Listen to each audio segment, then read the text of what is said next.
following show contains adult content. It's not our intent to offend anyone, but we want to inform you that if you are a child under the age of 18 or get offended easily, this next show may not be for you. The content, opinions, and subject matter of these shows are solely the choice of your show hosts and their guests, and not those of the Entertainment Network or any affiliated stations. Any comments or inquiries should be directed to those show hosts. Thank you for listening.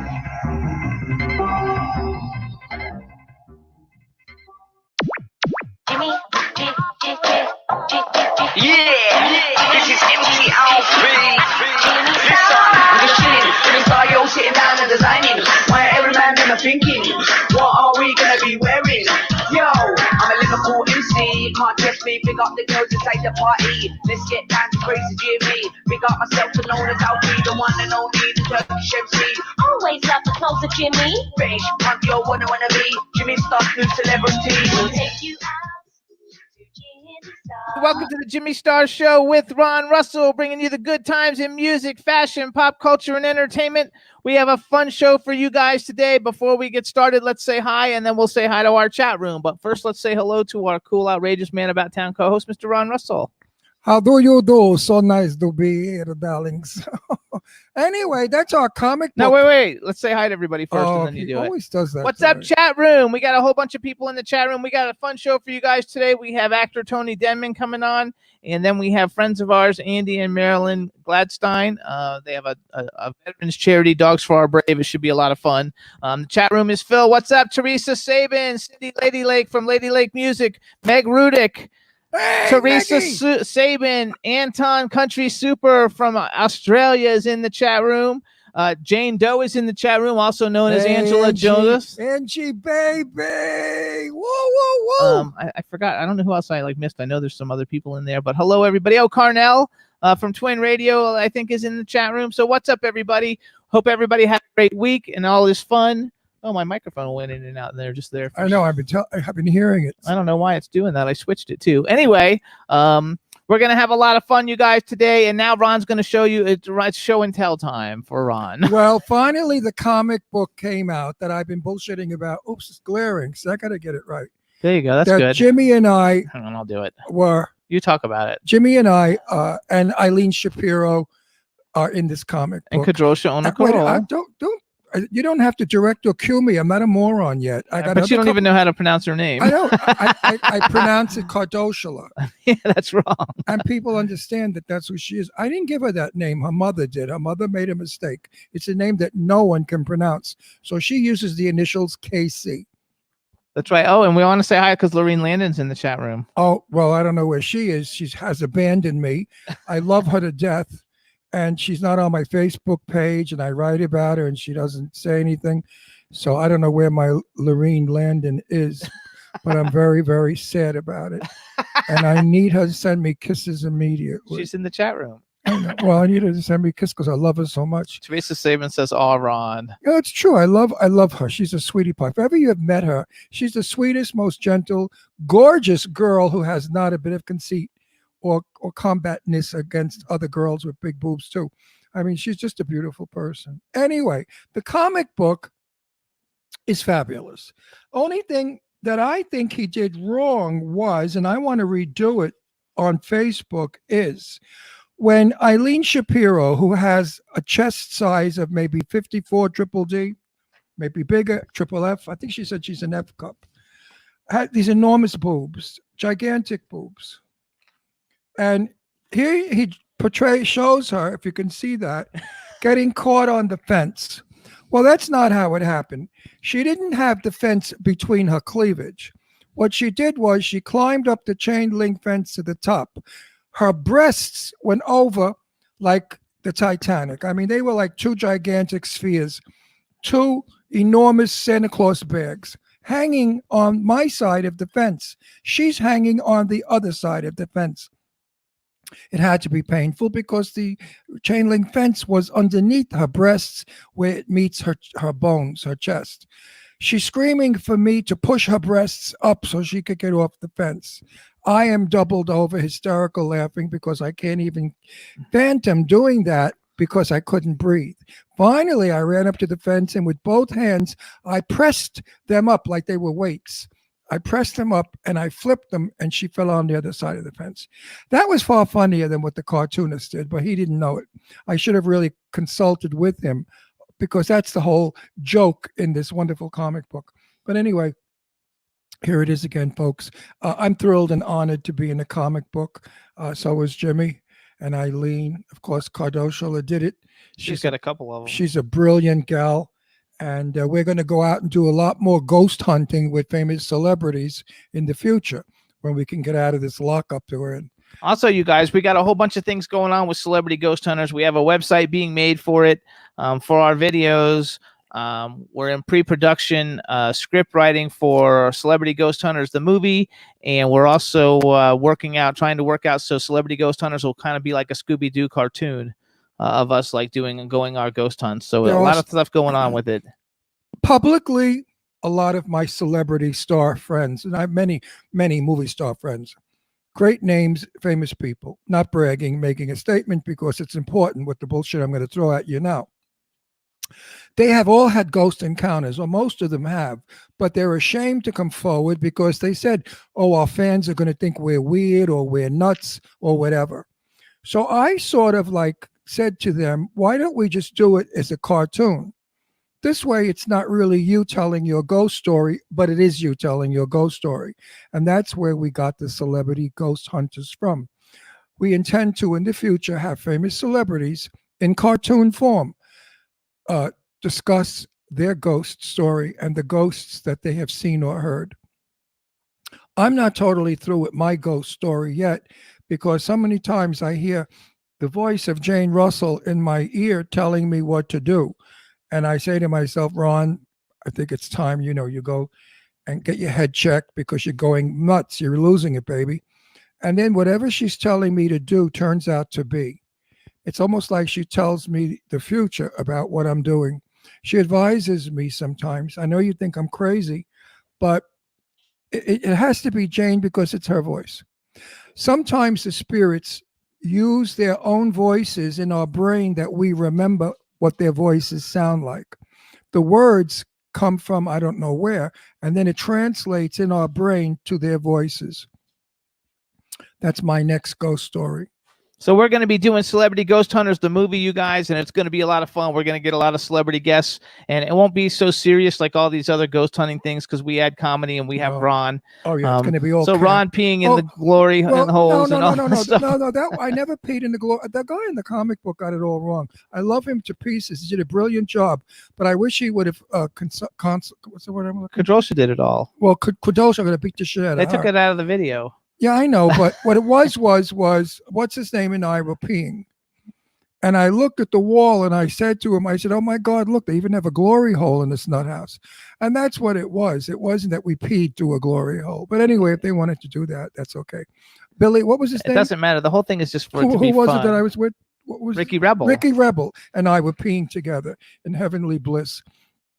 We had to go. We're going to bring Lorena on one of our ghost hunts anyway. Oh, yeah, definitely. Because she'll be fun. And backpack joint choices. No. Listen, I don't know if Lorraine's going to be happy with what I'm going to say now, but Lorraine in private has told me she has ghosts in her house. She has encountered some strange happenings. And yes, I would love for her to come forward. And I know Lorraine, she don't care. She'll come forward and tell you. She lives in a 100-year-old house. That's amazing a house. landmark house. It was built by some famous person, and it's an incredible Lorraine says house. yes. But Backpack John wants to know what's a glory hole. Who wants to know what's a glory hole? Backpack John. Who? Backpack John. John, you better Google it. No, he's full of shit. He knows what it is. He just wants me now, to straight do people it. don't know what that is. Listen, a glory hole is when you go to the men's room in a stall and some dizzy queen made a hole in the metal wall. And what the other guy on the other side does, he sticks his jewels through the hole, and this guy services him on this side. They're insane people that do that, because if you stick an erection through a hole in the wall and you don't know who's on the other side, that guy could have a cleaver and whop off your wang, and there you go. Now you're a sex change. Oh my God, please, they're freaking out. So please don't stick your yeah, jewels. Don't stick your jewels through one. a glory hole.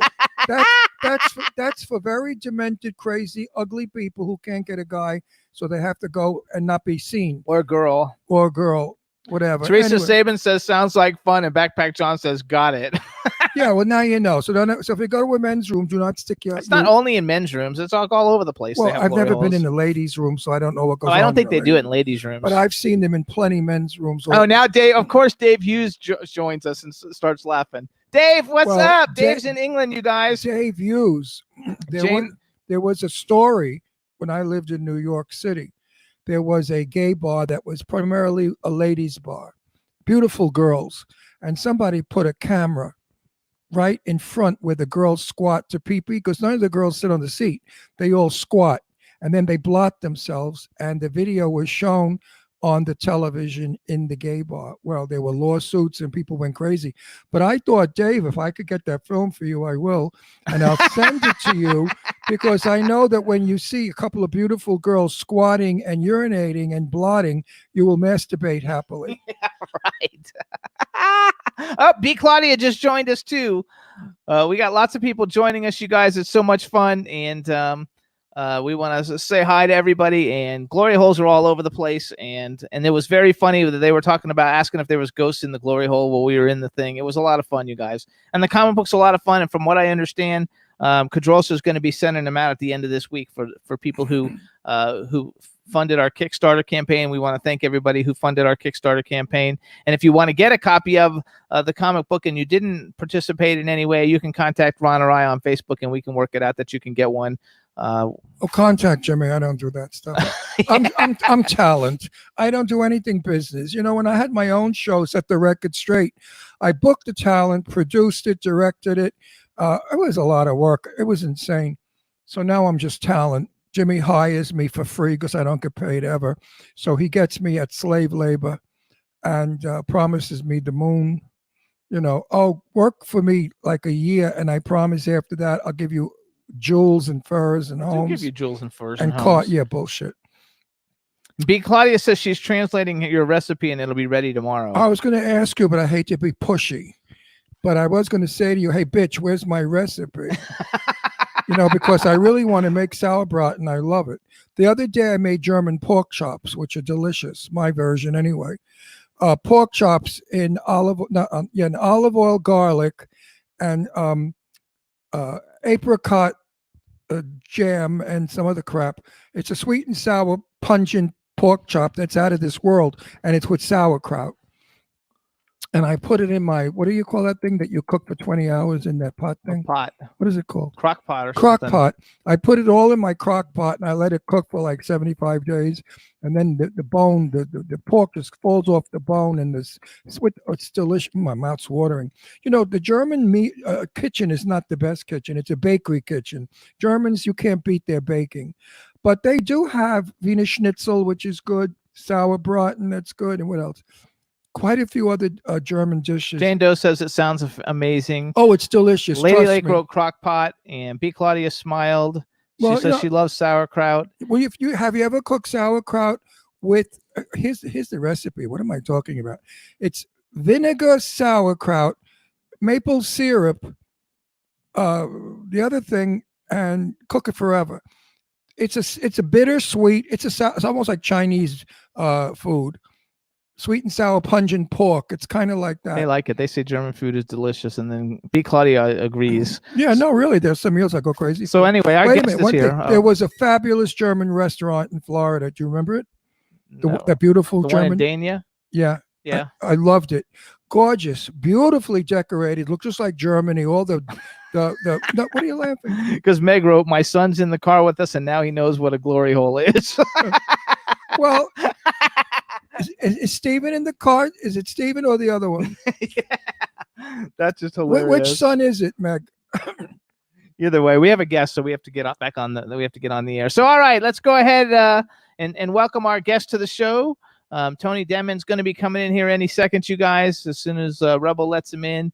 And hopefully we'll be able to see him and everything's working. And no, Lorene Ron is not wearing earrings. Hey, Tony, how you doing? What, Lorene thinks I have earrings on? She wanted to know if you have earrings on. No, that's his headphones. That's my head. So, Tony, wait, say something. Let's make sure we can hear you. We have matching earrings. It's Yes, what there you cool go. kids are wearing nowadays.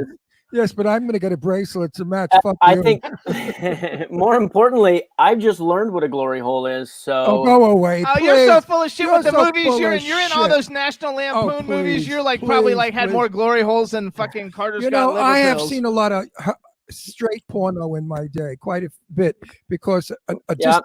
a distant in-law relative was called Vanessa Parker, and she did a lot of X-rated. She was the one that got fist screwed on a motorcycle in the movie Dusty, which was a fabulous film. Anyway, Yeah. she made so many films with glory holes where she was sitting on one side on the toilet and the guy would stick his wang through.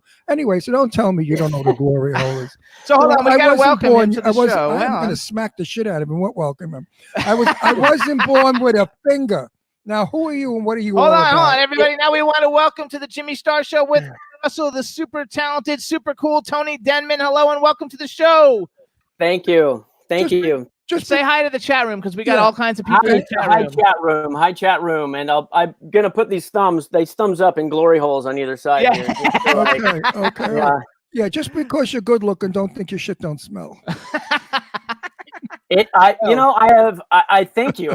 I had to remind myself that every day. So yeah. Good, you got humor. I'm gonna have fun with you today. So let me introduce you to my cool, outrageous man about town co-host. This is Ron Russell. With the earrings, with the white button earrings. Yes, you guys have matching earrings on. Captain, how my are you? captain. I'm Yes. very well. Thank you for having me. Oh, listen, you're going to be fun. I could tell you have a good sense of humor. Some of the ones that come on our show are so fucking dead. I want to just walk off and go swimming. But no, really. But I like it when we have a guest that's cool with a great wit, because that makes our show go on iHeartRadio. And I know that you're going to make this show today go on iHeartRadio. We're always on iHeart. You just mean in the top on iHeart. Well, on the top, we've been up there 17 times as the number one. Not number one, top 100. Top 100, what the fuck ever it is, I don't know. Who does math anymore? Math is like pre-COVID days, Exactly. Who cares? Oh shit! Now G. Larry Butler's in the chat room, and he wants to know if you sing "Glory Hallelujah" when you're in the glory hole. Butler, I don't go in glory holes. Hey, G. Larry, what's up? Nice to see you. So anyway, you guys, this is Tony Denman.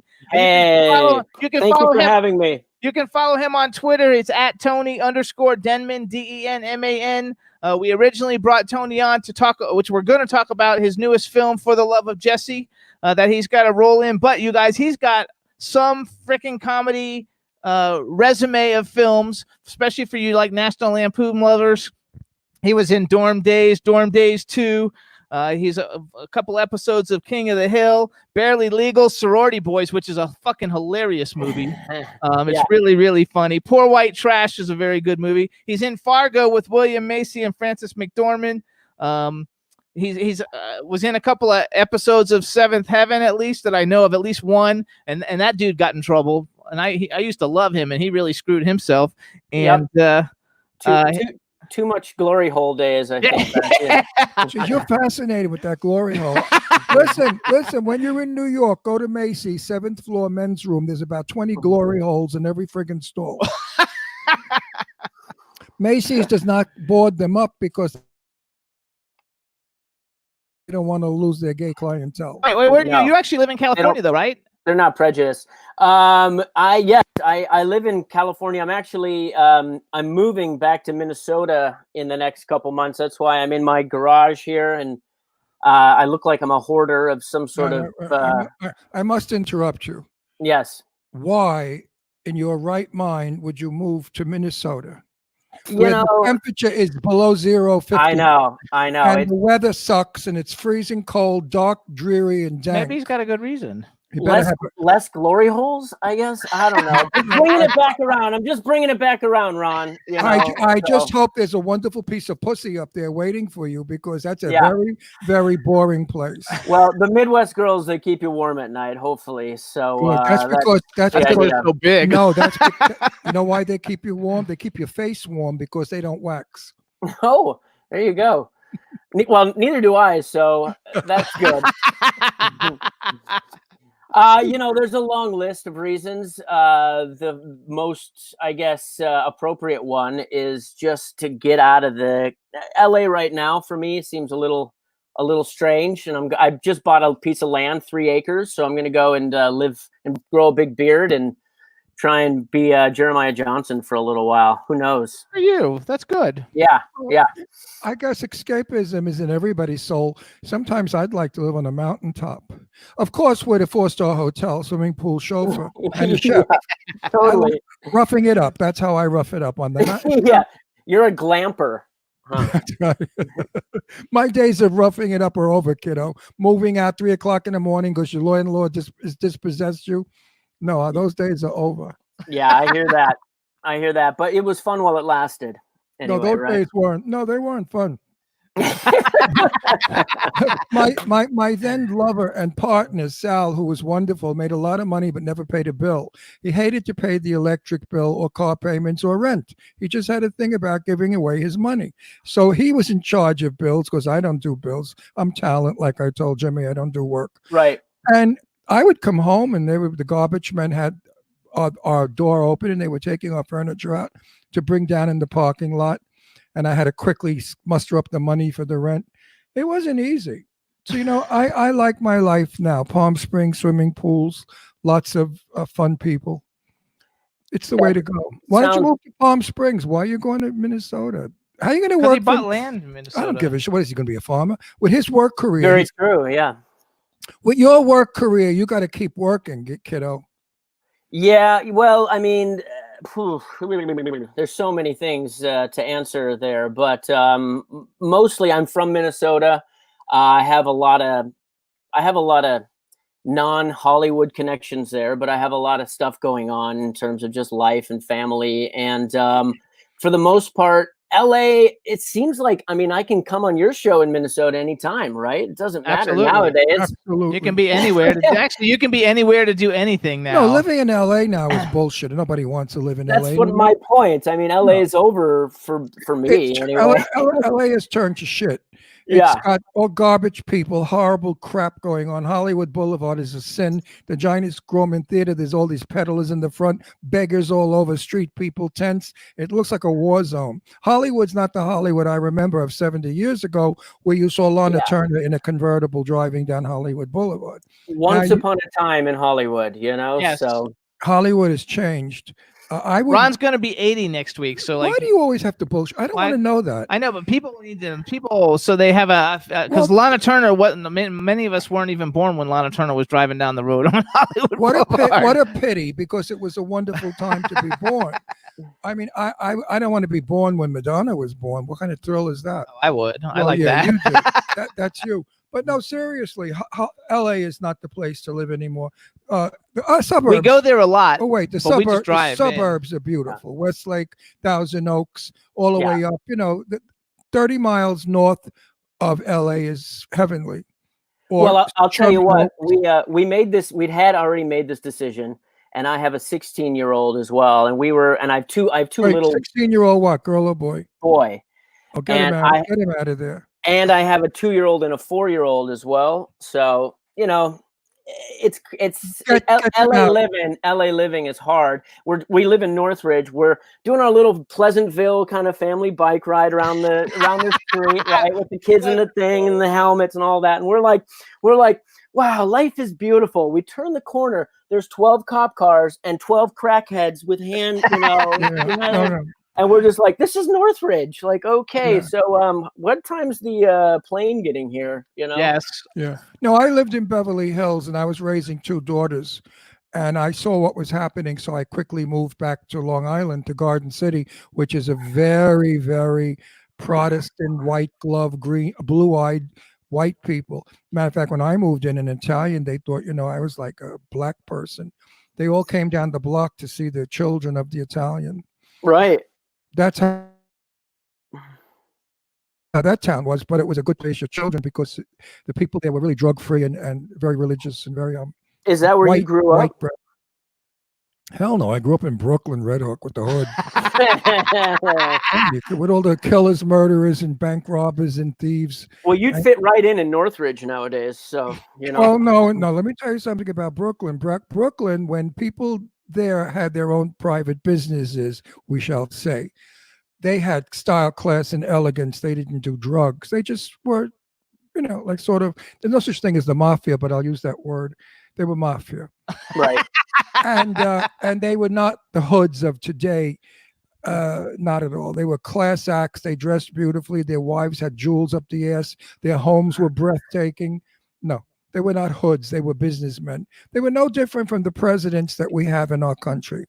All of our presidents are gangsters. Every single one of them, from George Washington down. Everyone has been a gangster, a thief, a racketeer, a swindler, a liar, and a Some jerk. just have better ponytails than others, you know? Yes. Exactly. So wait a second. Go to your. So at 16, that's like 10th grade? He's finishing up 10th grade now, yeah. So that's the big thing, moving away from the hoodlums that he hangs out with currently. Oh, definitely get him to the farm. No, it'll be good. Definitely. Yeah. He'll be killing chickens instead of, gangsters. So What does he think of the fact that you're like an actor? Does he like that, or or is he? I think he's not over it. affected. Yeah. I was like, hey, dude, I'm gotta do this thing with these awesome dudes here in a minute. Can you? He's like, whatever, Dad. I go, hey, can you come and just check out my set? He goes, you look like a freaking hoarder, Dad. You have a way of speaking. Yeah, I'm like, all right. He goes, but it's authentic, so whatever. You'll be cool. So how soon are you moving? In June, yeah, we're just like I said, we're like literally in the middle of packing, and it was one of those things where we've been it's been on the cards for a while, and I think with this whole, the coronavirus, it's disrupted a lot of stuff. Not to bring the tone down, but I really been in this kind of like trying to find some positive transformation through this whole thing too. So listen, quickly. I'm going to say quickly as an old man, grandfather. Yeah. Get those fucking kids out of there quickly. Yeah. Thank you. All right. As quick as you can. Otherwise, you're going to have a life of hell. Trust me, Ron. And your children will bring all that hell to you. Yeah. Okay. Yeah. Because they're going to be in trouble. They're going to be with the wrong crowds. Who gets pregnant? Who does drugs? Who's a fag? Who's a this? Oh, being a fag is okay. You know what I mean? Right. Right. I'm gay, so it's okay. But I mean, you know what I mean? Being around the wrong kind of gay people. Yeah. Yeah. You just want to be around the types that you want to call you a fag, basically. That's right. Right. You're not allowed to say the word I am. So I apologize. No, don't apologize. It's freedom of speech. You're allowed. It doesn't offend me in the least. No, well, I like you, so I wanted to be a part of. I was trying to fit in. I was trying to fit in. You are fitting in perfectly. You fit in perfectly. Yeah. So let's talk a little bit. So far, you're a good guest. So we should end it now. All right. Nice to see you guys. Wait a minute. Let's talk about your wife. Okay. How does she feel about being married to a comedian, an actor, and somebody that wants to move? Are you known as a comedian? Don't interrupt me. I'll put this mic right down your No, because he's in a lot of movies. But did you have to interrupt me? For the Love of Jesse's not a comedy, but the other ones. For the other films, his record is all comedy. He's got one drama. So what's Fargo? That's a drama. That's an Academy Award winning movie. That wasn't funny, Fargo. I don't know. Like it was supposed to be funny. You have to ask. No, Jimmy has a weird sense of humor. I don't. Well, Fargo was a dark comedy, and I think the reason some people didn't like it is it was too funny for them. If you know what I mean, it was high camp, and I love high camp. Yeah, for sure. It was very kind of like intellectual dark comedy, I guess. I don't know, but it was odd. It was an odd freaking movie. I guess I can say fuck on this, can't I? Yeah, you can say whatever you want. Just don't fuck. You could say it, but just don't do it. You could say whatever you like. Going back to my question now, before I was interrupted by this fuck next to me. What is your wife? Does she really want to go to Minnesota? Where's your wife from? Well, she's from London.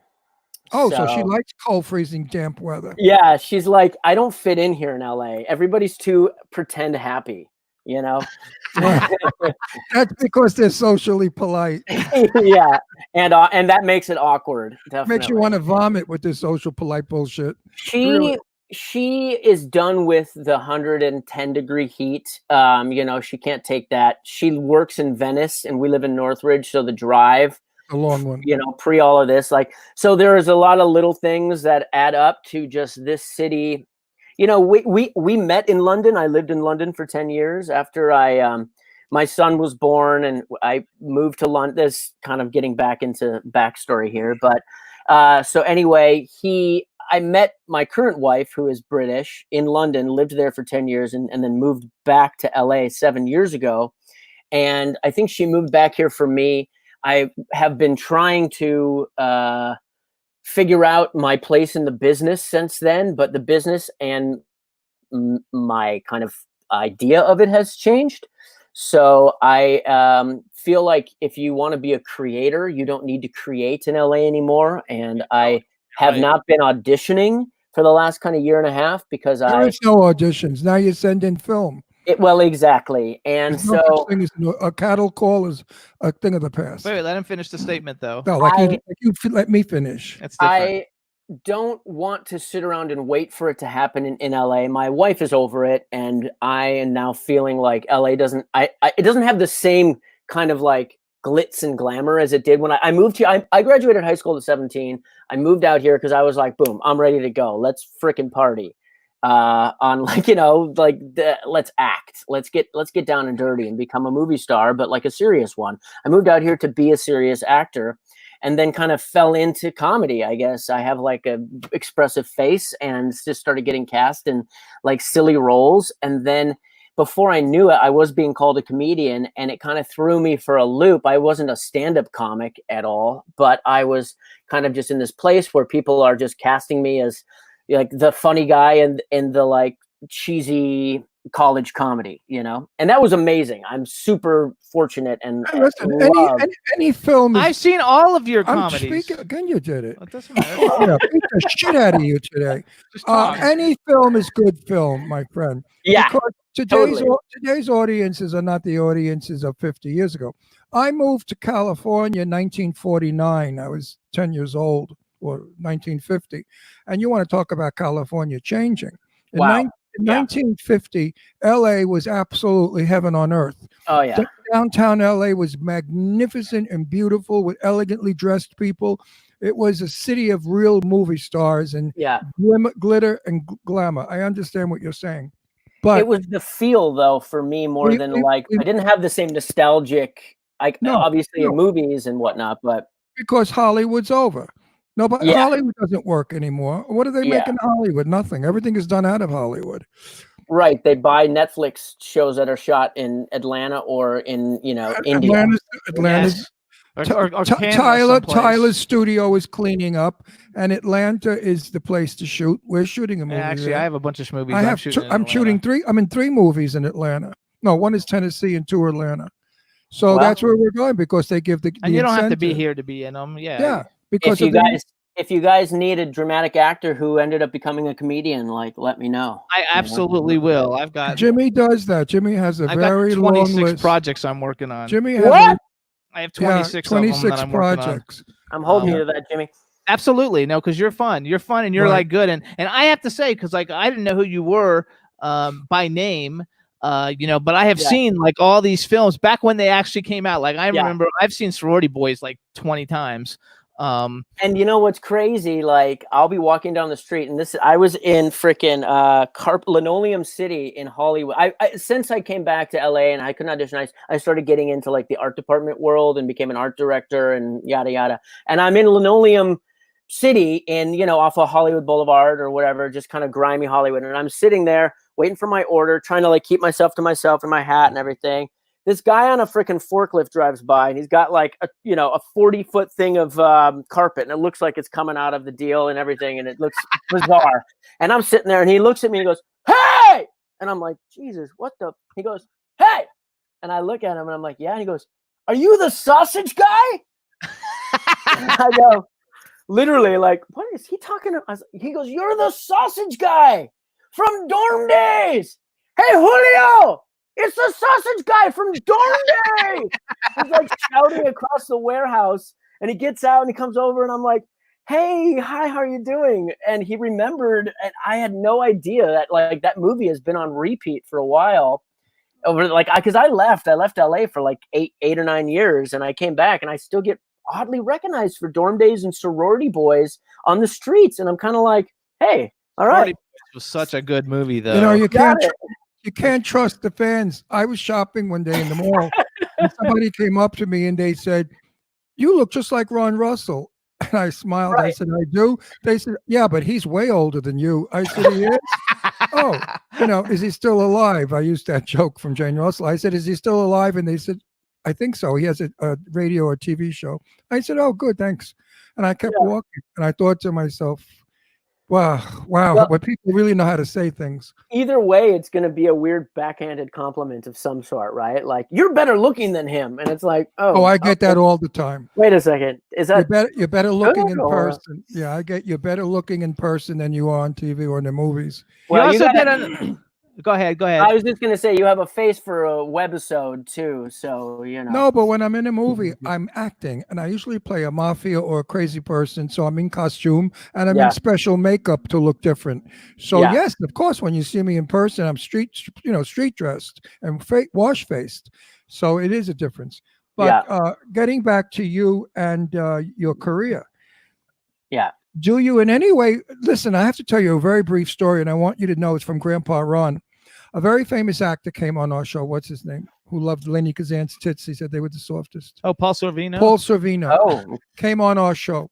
yep. And I said, Paul, I understand you're living in Pennsylvania. You bought a farm. How nice. I want to come and visit. No, Ron. He said, I sold it. I said, why? He said, because I wasn't getting any work.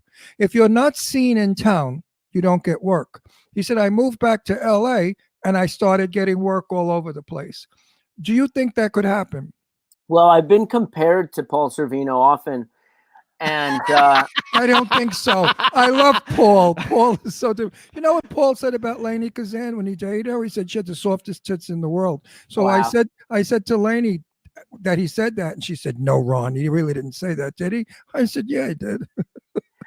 I love soft tits. I mean, I think they're wonderful. And Lainey's are real. There are no bags in that broad. The prospect. She's got another pair. Hello. Oh, you know who Lainey Kazan is? I do now. I just Googled her. Yeah, she's a fabulous singer and a wonderful actress and a terrific pal.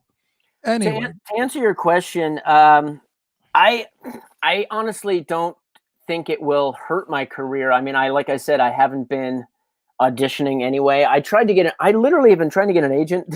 It seems so crazy in a world where I felt like I had a chance, at one point, and I came back to LA and I was like, all right, I'm gonna get an agent. I'm gonna go on auditions and just kind of like fall back into it.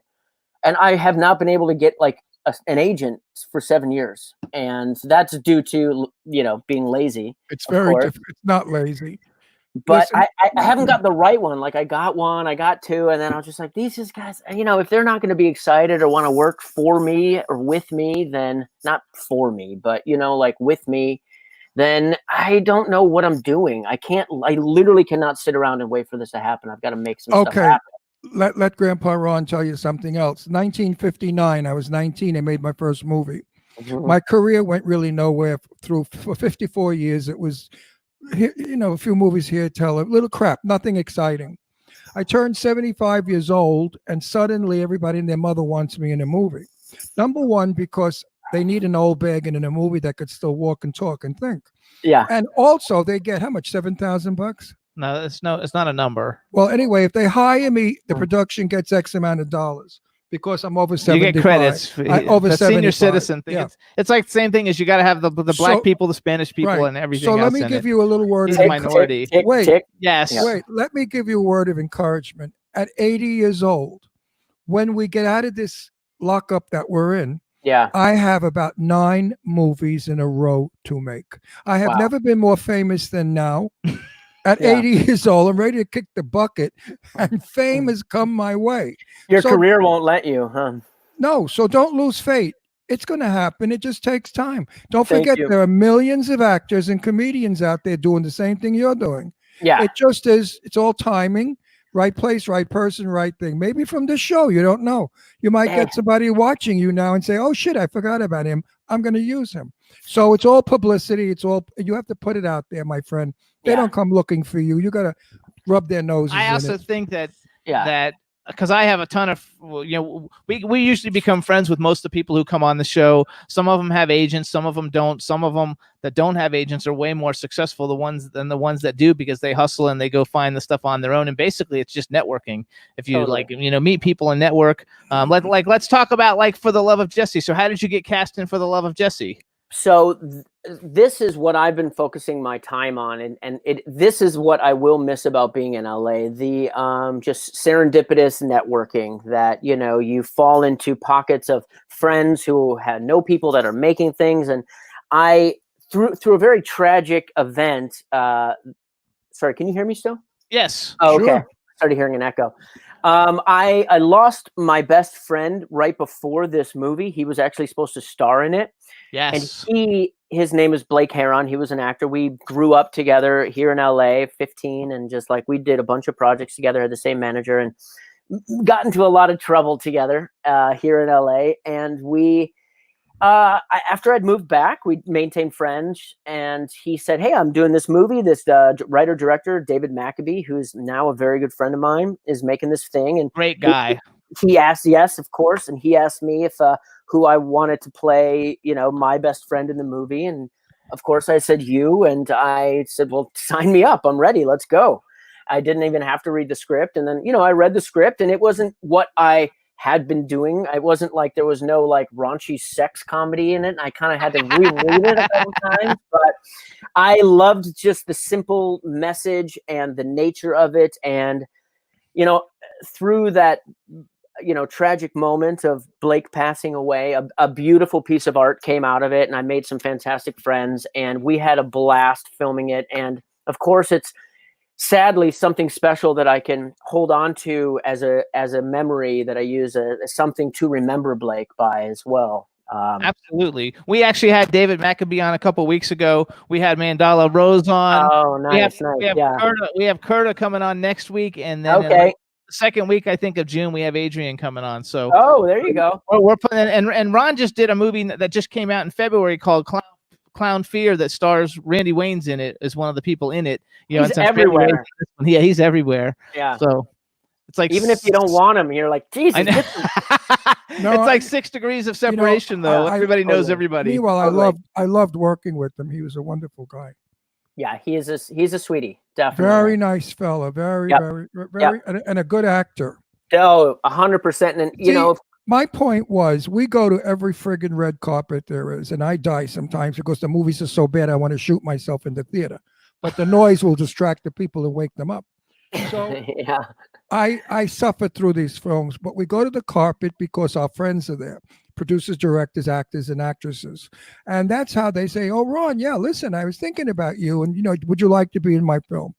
And that gets you work. Yep. I would love to live on the northern tip of Long Island. I really would. I keep telling Jimmy, I could live in Montauk, build a lovely house on a hill overlooking the ocean, and be very happy to be disconnected from the rest of the world because I'm from New York. And Jimmy said, we will be over. Our careers will be dead. Yeah. Because nobody will know us. The reason that why Jimmy and I are famous or popular or whatever the fuck the word is they use without sounding narcissistic is because we're all over the place. Yeah. We're like diarrhea. You know, we just pour all over. You know, diarrhea is hereditary. That's a knowledgeable point. It runs in your genes.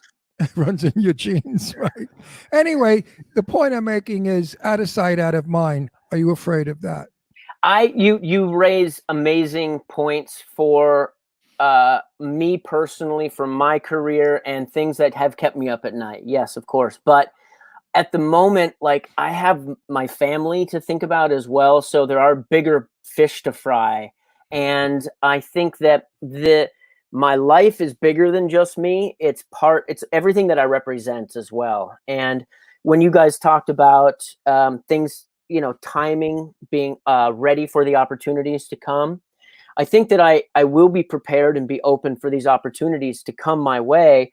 And I create, like, every night I'm tapping away at the keyboards until I'm like, oh God, it's, you know, 4 a.m. and my eyes are redder than devil dicks and I can't, you know, see through the smoke and I have to crawl, you know, back into bed. But I feel like the more I create, the more that begets creative energy, the more that I'm open to it. And, you know, Minneapolis, thank God, is, you know, full of creative minds and art spirits too. So quite a few. Tippi Hedren is from Minnesota. Yeah.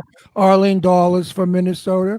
And Prince, you know, My mom grew up with Bob Dylan. They went to the same high school. I know that's kind of different, but And- still, and, there's How cool is that, Burt- though? yeah. What was Burt Reynolds' wife's name? Lonnie Sally- Anderson? Lonnie Oh, Anderson. Lonnie is Anderson, from yeah. they're all the Swedish beauties because Yeah. Minnesota's full of Swedish. Are you Swedish? You know, I'm Italian, German, English, I think, but I'm sure there's a little like we tell a lot of the Sven and Oli jokes in Minnesota. I don't know if you know the Heimlicher maneuver. And those kind of things. I'm so happy for you that you're Italian. Yes, well, my mom is Sicilian through and Oh. through. Good, because I'm Italian. 100%. Well, actually, not. We just found out through my ancestry thing that my daughters did that I'm a little French, about 40% French. But Did that hurt? Well, yeah. Well, actually, not because I'm French from like 300 years ago. Okay. But in the last 300 years, hence, I'm all Italian. My father was Italian. My mother's Italian. I'm 100% Italiano. So hang on. Here's my mom's favorite joke. What's this? It's a dead Italian, because if it was alive, it'd be going like this. He likes that one. That one, King of bad jokes. I never saw that one. That's a good one. Yeah. I never saw that. So let one. me do some bragging for you, and Yes, then let's brag. and I'm gonna lead it into a question. So you've made some really cool, for me, comedies, because like that's the kind of stuff that I used to watch when all these things came out. And I love comedy. It's in my blood. You're in all. So some of the people that you've been in films with, Corbin Burnson, Robert Conrad, Kathy Bates, George C. Scott, William Macy, Francis McDormand, Steve Buscemi, Peter Stormare, Sean Young, who we met last year, actually. She was fun. William Devane, who's like I've always loved William Devane. He was insane. Yeah. And then the people in Sorority Boys, Barry Watson. I was in a movie with Harlan Williams, Michael Rosenbaum, Heather Matazzaro, and Adrienne Barbeau, and For the Love of Jesse. So you've worked with a lot of really cool people. Who's your bucket list? If you could like work with anybody that you haven't worked with, male and female, who are two people that you'd like to work with? That's number one. And number two, if you could have been in any movie that you've ever, that's ever been made, what movie would you have liked to been in? And then I want to go, and then I have another question after that, but go ahead and answer those.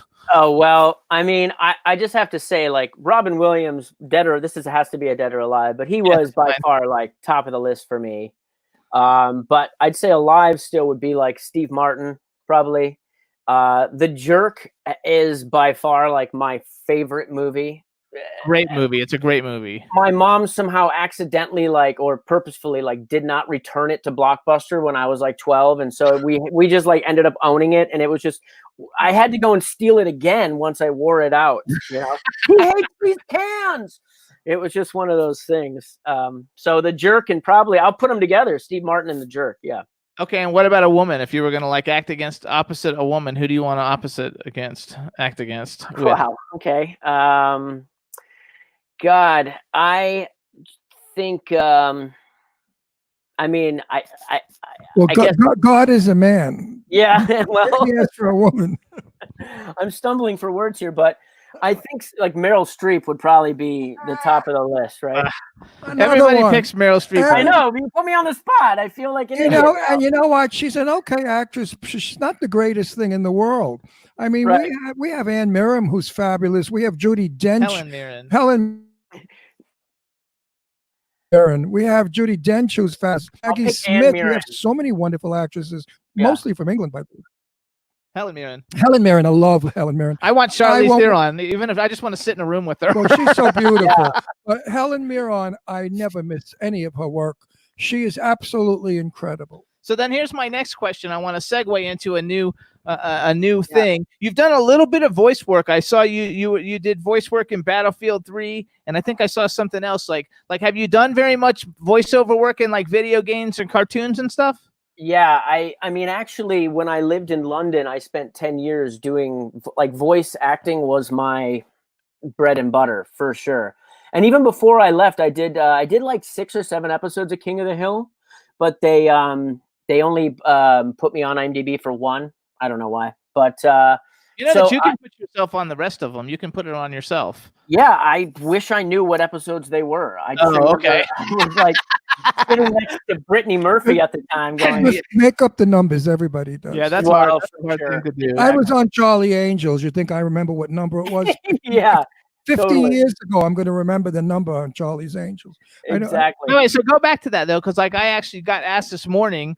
There's a new cartoon, like a superhero cartoon, LGBTQ cartoon that's getting a Kickstarter for, and they got all these like Dragon Ball Z and people like big voice people, and they asked me to voice a character in it, and I've never done a voice for a character, but I think it would be a lot of fun. That. Well, because I hadn't talked to you. Well, that's good. Well, why didn't you tell me that? So I'm gonna make, I don't know. So I'm gonna make my venture into a foray. Oh, it's the best. Of my you don't first- even have to wear pants. Yeah. You know? No, it's great. It's I trust me, like I wish that I think for you especially will be something you can play with, you can go crazy with, and then they have you do it a million different times, and you can really make the character your own. I think it'll be perfect for you for sure. I can't wait. I'm like super excited just Yeah, well, about I would a have new liked to have been opportunity. excited with you. Okay, well, I am. I'm telling everybody now. At 4 million I didn't people. want to find out with 4 million people. I mean, I thought we were So married. you liked it though, Don't right? married people discuss these things Oh, yeah. before the Oh yeah. Are you guys married? Yes. 9 years worth, yeah. No kidding. Wow. That's why we fight like an old married couple. We're all finding things out on the show. Yes. He didn't want to tell me that because he thinks I'm going to get upset and be jealous. He doesn't No, know he gets some. that I'm in his corner. I only want Jimmy to be successful. No, I think it'll be fun. Jimmy is a lot younger than I, and he has a whole life ahead of him. And I want him to have wealth and fame. Me, I'm on my way, to La La Land another couple of years. I mean, 80, 90, how much do you go? The machine's got to break down. Plus, I can't act. I can't act like a screen actor. I'm in like 100 movies, but I suck in all of them. He's not in the 100. That's your character, right? Like you play that up too. No, he's not in 100. I am movies. too. 108. You're 108 movies. I want to know every fucking one of them. Go on IMDb. Oh, because you made up a bunch of phony things. No, I didn't. 108. Your ass is 108. Anyway, he doesn't know because like I was doing it. I was doing it way before I met him. But I suck. I'm not a good actor at all. No, he's not. I worked with him in a film. I mean, the film. People put me in their films because of the fact that I'm like a very good publicist and I'm very good at promotions and I have a huge social media following. So people put me in films, but I never get more than like a line. I'm never a character. I get like 2 lines or 1 line, something. And you've never just seen to be anybody, SAG eligible. You've never seen anyone destroy a line like he can. one line and he really wrecks it and ruins it. I don't know. I had a moment which was one of the most embarrassing things for me. I auditioned for a British movie and I got 2 or 3 callbacks for like one of the leads and I had to do a British accent and I do the worst fucking British accent you would ever hear. And this is with a bunch of Brits. So they just throw me a bone and they give me this little part and I'm in a cafe and the little tiny monologue is something like, hey, I've been sitting here and I haven't even ordered yet. Like, where's the waiter? So they're like, okay, action. And I do the thing. I'm like, oi, I've been sitting here and I do the thing. And they're like, cut. And they're like, they have the writer come over to me and he's trying to give me like, dialogue coaching and everything. And they're like, you know what, let's just cut this line. Okay. So 1 line away. Okay. I do the thing, cut, take another line away. I do the thing, cut. Literally, I had this paragraph to say at the end. I was just like, oi. That was it. And so I know the feeling. It's very humbling for sure. Well, I suck, but I know I suck, and I don't even try to like make it like I'm a great actor. I just like to be a part of things, and get in things, mostly to network and see who we can meet. Ron, on the other hand, he's an actual actor. He can actually act. I don't act. I become. You're a method, huh? No, I just have. I feel there are many spirits that can inhabit our bodies, and if you call on a spirit or a person that's dead or you've known, you can actually transcend and send that out through you. I believe that. Whatever your method is of doing it, you do it. Yes, but he's good though. I've been told good. I'm channel it. You can channel it. Yeah, I've been told that I do a good job, and most people are shocked by that because I'm so funny in real life and wise guy, tough guy, and yet I could change that whole personality to being anything. That's a true actor. That's a true actor. How do you feel about yourself that way? I try to take myself. I try to take it seriously for myself, but I try not to take it too seriously as well at the same time. I do my work, and I have been lucky enough to be in situations where I am learning, and we're always learning. But Yes. I'm also been Absolutely. in situations where I am the more senior member of the team, so I can help as well. And both of those two things give me a lot of hope for the enjoyment that I get out of it. You know, I'm still enjoying it. I enjoy it more than anything. And I really wish to get the opportunity to act more often. And the last couple of years have been a little bit quiet, but I think the opportunities are still there, and I'm going to be, you know, open to them as much as I possibly can.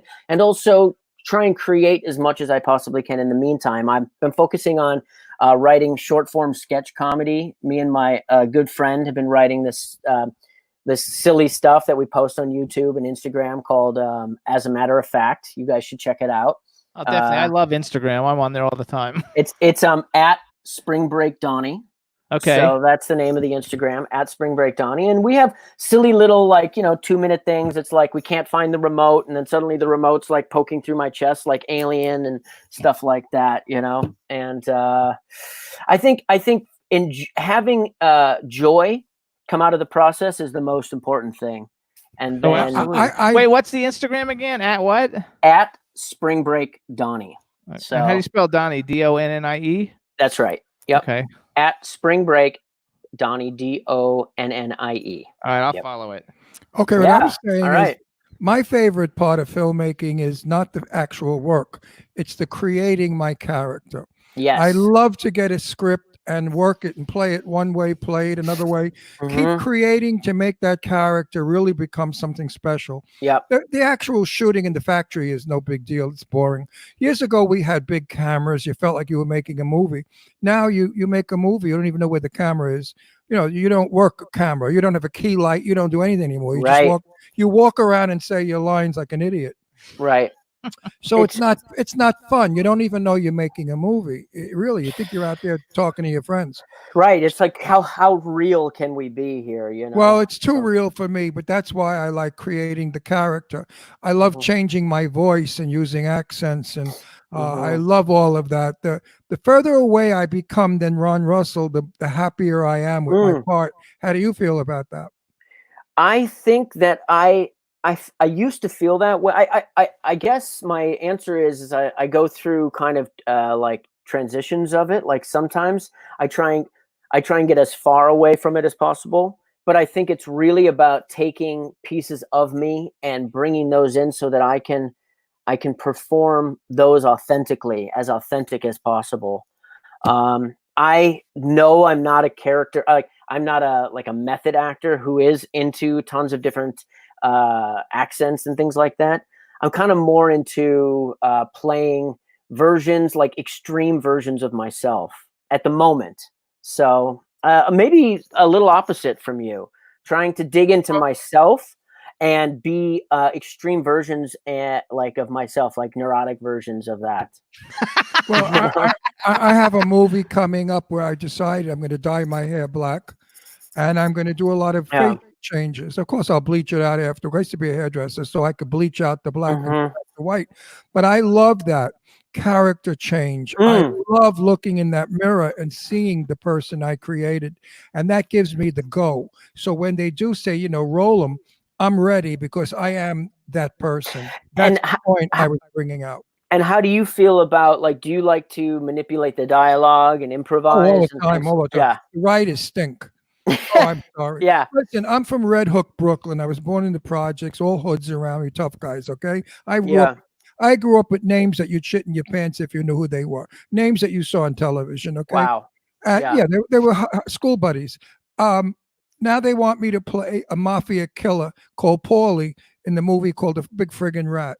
And I'm supposed to be a tough Brooklyn, older, wise guy. Well, the script was written very beautifully by Thomas J. Churchill. And Thomas is from Brooklyn, but he's young. He's Brooklyn today. And I said, this is not going to work because my age and who I am doesn't speak this way. I speak old New York and old Brooklyn. Right. My accent gets thicker and heavier. Well, he kind of like was not sure of it. We shot it in one take, and he said, "Ron, I want more of that. Give me more of that." And I felt so good because I taught the set that lines can be read and sound like they're read, but you have to make those lines convincing that they're your lines and lines that your character would say. The one problem I had with church was I wanted to use the word joint, joint, not smoking joint, a place. And there was a line that I say, "You mean the coffee from that joint?" And he said, "Nobody's going to know what joint means." I said, "I don't care. I'm going to use it. They'll put it together." So when we shot it, I used joint, and he left it. Now, a couple of days later, he watches a movie where somebody's saying the joint. He said, "I'm from Brooklyn. I never heard the word joint." I said, "It's Joint, but pronounced Jernt. Joint. That's an old Brooklyn word, as old as 80 years ago. And if I'm supposed to be an old player, I'm not going to talk like a kid. Oh, it's awesome. I'm from Brooklyn. No, Yeah. it's not. Right. Leave that to the kids and the nerds. That's right. It's not my character. Do you like horror movies at all? You haven't done any horror movies. I actually did a couple horror movies, but that didn't really go anywhere. I love, I love, like, recently Get Out was really good, and what was Us was the other one that he did. I do love horror movies, but my wife freaking hates them, so I don't get a chance to watch them. And then I love all the 80s stuff, like all the 80s I horror. despise- Lost Boys and I Friday the despise- 13th. Oh yeah, I despise them also. I never watch them. I think But he's in a bunch of them. I'm in all of Yeah. them, but I think they're horrible. I think they're really crappy looking. You did a comedy one though, Transylvania. yeah. So believe it or not, that's actually Dorm Days 3. And they, for some reason, decided to change the name to Transylvania because they thought Good change. I have no idea. And it ended up losing, it won an award for losing the most money, I think, of a movie that came out in like 2006 or whatever when it came out. It was like I like those dumb vampire, kind of movie things though. I think they're fun. No, I like Killer. What was it? Killer Clowns from Outer Space. Yeah, there you go. And the Killer Tomatoes. Those are my two favorite. Now, my real serious favorite is Night of the Living Dead, the 1962 black George and Romero. white. Yeah, Fabulous. that's a classic. I want to recommend a film to you. My very dear friend Marcel Waltz produced this fabulous movie called Blind, starring Sarah French. I would suggest that you rent it and watch it. It's a thriller. I feel like I've heard of that. Oh yeah, because it's big in Hollywood. It was like one of the winning best indie horror awards. films that came out. It's the best film I've seen all year. Sarah French performance was outstanding, and Marcel did a brilliant job on that film. And the story is about a movie star who has her eyes. She wanted not cataract. She wanted her lenses LASIK? put in. Yeah, and they made her blind. Ooh, okay. Now, one of her crazy fans moves into the basement of her house, and she doesn't know he's there. And from there, the plot unfolds. It's chilling. It's thrilling. It's Hitchcockian, done beautifully. Absolutely rent it. Your wife will enjoy it also.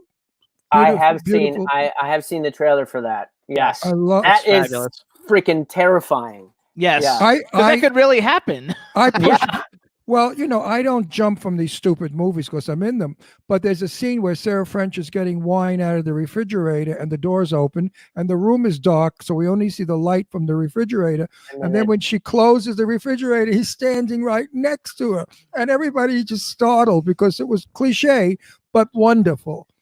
But she's blind. So she doesn't know it. Yeah. But the ending is quite an ending, and they left room for a 2. I hope to be in Blind too. I think I might be. I might play a cop because I told Marcel I'd love to be in that film, but I think he's got me suited for another film of his. But all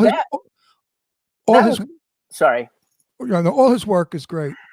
It's clever what that filmmaker did because it does what it says on the tin, but it then takes it to another level too. It doesn't rely on the cliche, you kind of know what you're getting going into it, but then it also uses like innovation, I'm sure, to scare the crap out of you. Well, what it did was it put you on edge without a head being cut off or an arm being cut off. Right. Okay. It was Alfred Hitchcocky, and it was a thriller. It was a psychological thriller. Now, what is this guy going to do to her as he's in the house? And what happens if she finds out who he is? So this is what's really exciting about the script.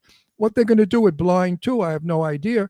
But I'm interested in reading the script. You gotta love it. Somebody in the chat room, Robert Oliver. Hello, Robert Oliver said, "Killer clowns rule." I don't know if I know who Robert Oliver is. I love Killer. But anyway, and Killer Clowns has, Terry Moore, the old actress Terry Moore, good friend of mine. Her son is in Killer Clowns. He's a star of it. Grant Kramer.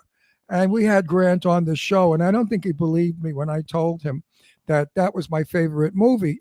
He probably thought I was saying it because he was on the show. I was ass kissing, but that's not true. It is an ass kiss. It is. I don't. It's my favorite.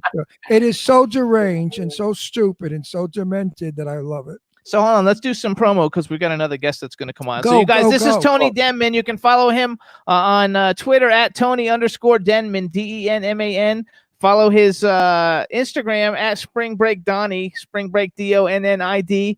His latest film is called For the Love of Jesse, directed and written by David Maccabee, co-written with Curtis Schlarbaum, who's also in it, Adrienne Barbeau, Mandela Rose, Randy Wayne, Brie Blair, and Tony Denman. Yay! Woo! You guys, it's a phenomenal, feel-good story film. It really, really is good. You guys will love it. It's available on all the digital download platforms where you can rent and stream and watch things. Again, I haven't seen it yet. I cannot wait. It's called For the Love of Jesse. It's really, really good. And I'm a fan of Adrienne Barbeau. And then if you want to go back and see. I know Adrienne. I met her several times in Palm Springs. If you want to go back and watch some fun movies that Tony has been in, definitely you want to see Sorority Boys just because it's a hilarious movie. It's on TV all the time, you guys. They play it all the time. It's a very popular movie. Dorm Days 2, Barely Legal, which I've never seen that one, but that's got to be a winner. That was fun. 3 high school boys start making porno to make some extra cash on the side. There you go. So Barely Legal, you guys. Poor White Trash with Sean Young and William Devane. You can always go see Fargo. He was also, you have a little Roll and Go, right? That was a good movie back in the day. And I got lucky. I was in the trailer for that too. So you're like, oh, there I am. And I'm like, I have a great line. I go, hey man, how's the ground down there and shit? I'm like buying fake drugs from what's her name? Katie Holmes. I'm buying fake ecstasy. And then I'm sitting in a van. Yeah. It's a great movie. Angus, you guys.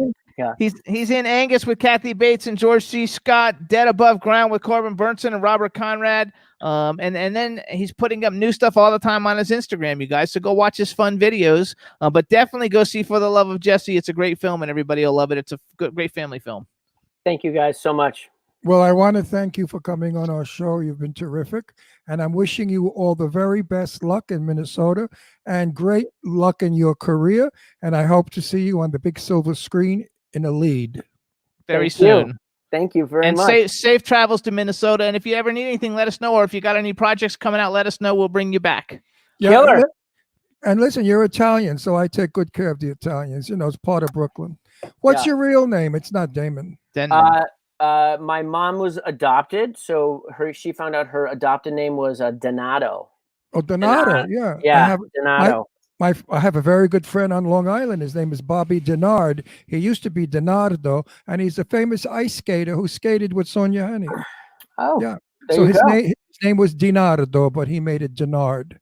There you go. All right. Good. So Tony, thank you so much. We'll see you soon. Bye, everybody. Thanks, guys. Peace. Bye. All right, you guys. So we've also got to do some little commercials, you guys, and we want to thank everybody who tunes in every week to the show. Chat room for coming in live. You can hear us every week live from 12 to 2 p.m. Pacific time or 3 to 5 p.m. Eastern time on W4C Radio. We're also on K4 HD Radio, Jackalope Radio, iHeartRadio, Stitcher, Audio Boom, SoundCloud, iTunes, Spreaker, Apple TV, Podbean, Spotify, and Pandora. We're also on about another 100 more, but that's the biggest ones that too many to mention. On television, you can see us on Comcast, Roku, Vimeo, and YouTube. And we appreciate everybody. And also now we've been putting the shows on Instagram TV, you guys. Thanks for watching on Instagram because we're getting a lot of plays. I think. And you can watch on Facebook. Yes, it's also this show because this show's streaming right now on Facebook. But Right now we're live on Facebook. you gotta love it. And for the people who joined us, Eileen Shapiro joined us, but she's working out a problem, so she's in and out. Hey, Eileen, sorry you're working out a problem. I'm glad it's not I me. spoke about your breasts earlier hanging from the fence, how the artist did not make your breasts big enough in the comic book. And also, you did not have the fence between your cleavage. You had both bazooms hanging on one side of the fence with you on the other. So I wanted to make that correction, but I don't want to upset the guy who did the cartoon. Which we love, by the way. But we love the comic. But Eileen, your bosoms are far greater than KC's, much bigger. Yet KC had the cartoonist make her with the big boobs. Meanwhile, you're the one that's a 54 triple F or something. And for people just tuning in now, we'll show you guys our Celebrity Ghost Hunters comic book. That's it. That's me, Jimmy, Eileen Shapiro, and KC. Kadrosha Ona Karol. Yes, who did this comic book. And the story is about when we went to the crazy house in Park something in Long Island. We should also mention Haunted. It was abandoned for 30, 40 years, and it was spooky. Brian Morris and Eric Hawkins also contributed to the comic book. I think they're the writers and the illustrators of it. But either way, their names are all on it. It's fun, and we're going to be having it on our Celebrity Ghost Hunters website soon and available. And Eileen wrote Kings Park. It was at Kings Park. Kings Park, that's what it was. There you go. I should have known because Kings Park, Long Island, they named the hospital after the town. There you go. Port Jefferson, Kings Park, all that's North Shore. What's up? And the chat room is like going by so fast. Everybody's like running in and out. But Dave Hughes joined us while we were talking with Tony Denman, and Jane Doe is back in the chat room. And I think Lorene might have had to go, so I'm not sure, but who knows what you got going. And everybody likes your watch and your shirt. Oh, show everybody your watch. It's a what is it? 49. It's called the 49, and it's yellow and blue with a yellow face, and it's waterproof, and it's everything proof. And we have practically every one of them in every color. We went on this kick when we lived back east. Every time it was somebody's birthday, we all gave each other a wristwatch like this, and they're wonderful because they match your clothing.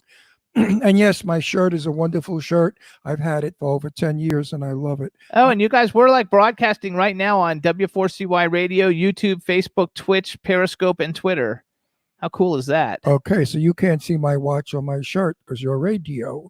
But anyway, my shirt is blue and white. It's about... No, those are all video platforms. Oh, they're watching the video. Yeah. As I said, my shirt's about 10 years old. I wear it rarely because I love it. Thank you for the compliments, everybody. Where are Marylynn and Andy? They're going to be coming in a second. I just want to look real quick on Twitter and see what that looks like. So talk. What looks like? The fact that we're broadcasting on Twitter right now. Oh, hi, Twitter. That's my baby. Twitter's my baby. That's I'm on Twitter too. So there it is right there on Twitter. Yeah, there we are on Twitter. That's nice. I like you. Oh Thank my you, God, Twitter. that is so cool. Hey, I love Twitter, it. Thank you. That's good. Twitter's good. Twitter's good. Facebook, not so good, but Twitter's good. Oh my gosh, I love it though. How cool is that? Yes, now you can see our show live on Twitter, folks. Hey, anybody in the chat room, if you're on Twitter, go to @W4CY Radio and just retweet the fact that our link so we can watch us live so more people see us, because that is dope. I love it. I love it too. I think that is so freaking cool.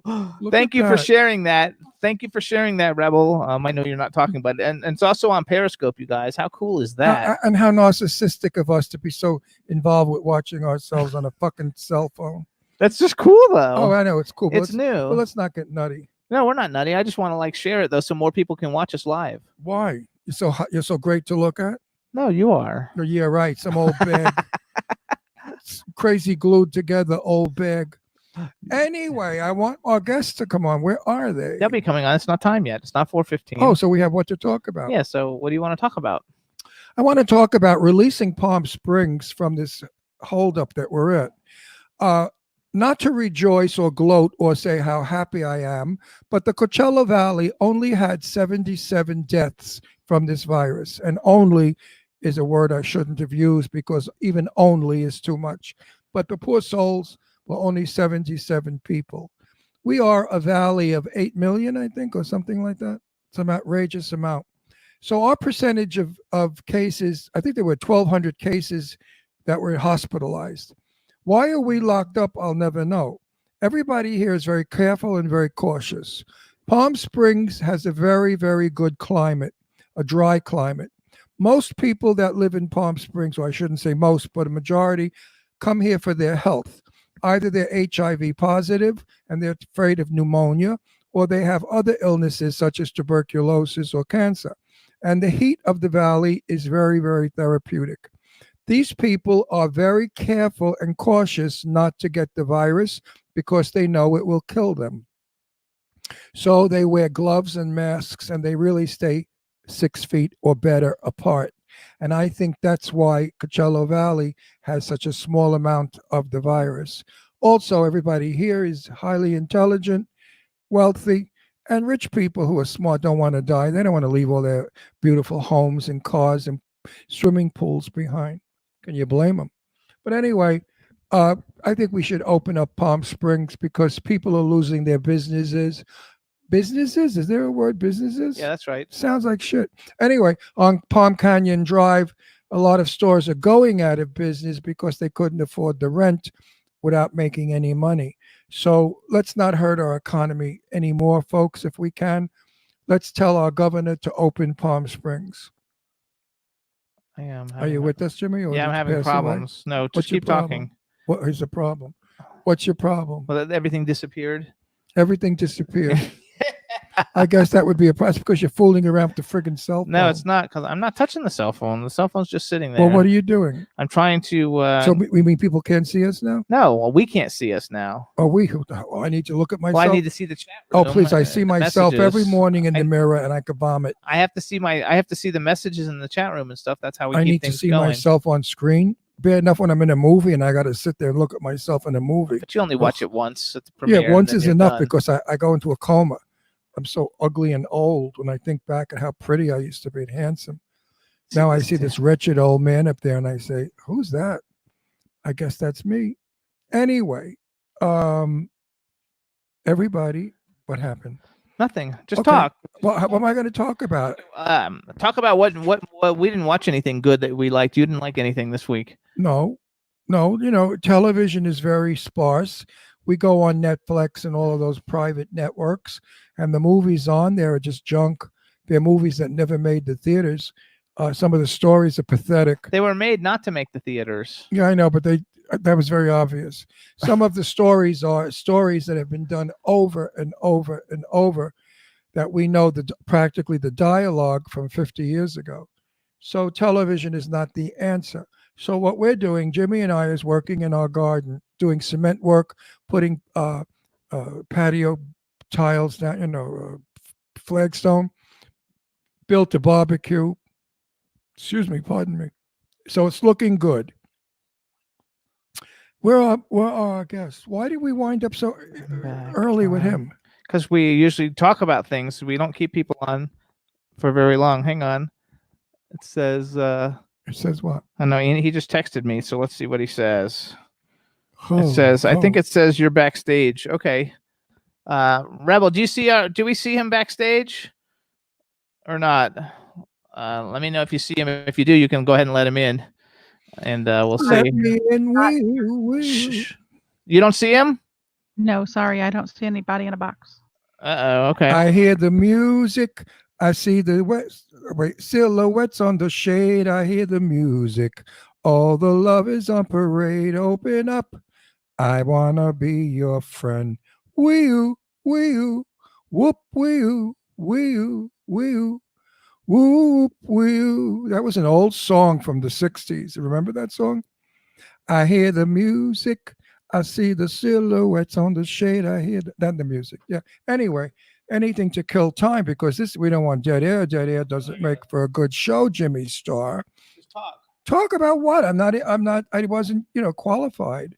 Not qualified. I wasn't ready to do ad lib. Yeah, I'm telling you to ad lib because we're having a difficult. So, Ron, I have a question for you. Yes. What is the question? Have you been out for a ride in the car lately? Baby, yes, baby drives beautifully. They did a wonderful job on repairing my car. to prove to Geico that they were wrong, that my car was not a total and could not be repaired. Baby is in the garage, happy and content. And yes, I take her out at night and we drive with the top down because I don't want the sun on the leather because it will dry the leather out. And Palm Springs is like 108, 102. That heat can actually hurt your paint job too. And my car is marigold yellow or canary yellow. And I want it to stay vivid like that. But thank you for asking. And yes, Jeff over at Fix Auto did a brilliant job with his crew of people. And I again thank Sherry Nelson for sending the front end of my car to me as a gift from Canada. See, good people, good friends, good work make for a very good, happy run. There you go. You gotta love it. Awesome. So how we fix Jimmy? No. I don't understand. What's the problem? Well, he said he's there and she doesn't see him there. Who's there, Andy? Yes. Is he in your personal chat room, in your personal or in the station? No, I sent Andy him. just showed up. Here's Andy. I'm going to join him now. All right, perfect. Andy Panda. Hey! Where the fuck were you? Question, Ron. There we go. Yay! Look, I got to look at his face, but then I look at her face and I say, oh my God, there's my Barbie doll. Look how beautiful she is. Say something, you guys, and let's make sure we can hear you. Look at that beauty. Can you hear us okay? Yes. Yeah. Perfect. Marilyn, say something. I say happy Wednesday, guys. There we go. Yay. All right, everybody. Isn't she gorgeous? She's such a beautiful girl. She really, and beautiful Oh, inside you're so and out. complimentary, Ron. Andy is so lucky. You know, I hope every... She's lucky too. No, she's not. I hope every night Andy gets on his knees and he prays that she loves him forever. Yeah, I've got my knee pads in the other room, Ron.